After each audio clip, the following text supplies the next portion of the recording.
What happens in downtown Bridgewater affects all of us. Anybody that's been around me in this initiative, I use a lot of phrases and a lot of analogies. So one of my favorite is, there's a there.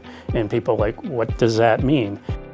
A there is a sense of place, that you actually feel something unique about where you are.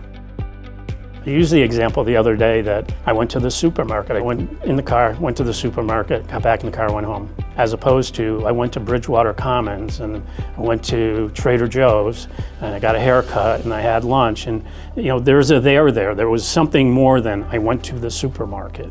And so whether it's arts or it's culture or it's historic, that sense of place that people feel like they went someplace.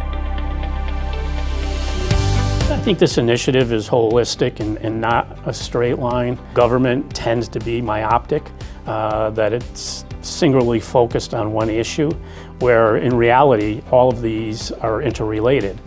I use the analogy quite often that if we looked at one tile, one aspect of this initiative, that's one tile. When you pull back, it's a whole different mosaic. So housing impacts infrastructure, housing impacts jobs, jobs impact housing. So there is an interrelationship between all of them.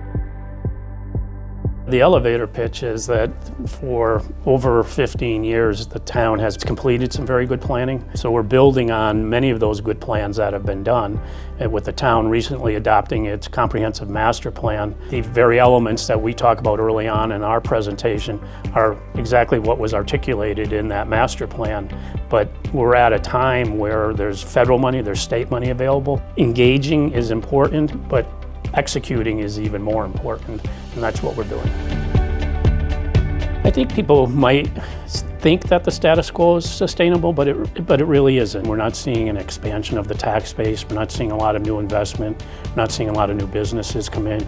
So I would say that it's not sustainable. We're not going to be able to continue to make improvements to infrastructure. We're not going to be able to sustain ourselves. What we do downtown is critically important to not only downtown, but it's critically important to our relationship with Bridgewater State University, and it's critically important to everybody that lives within the bounds of Bridgewater.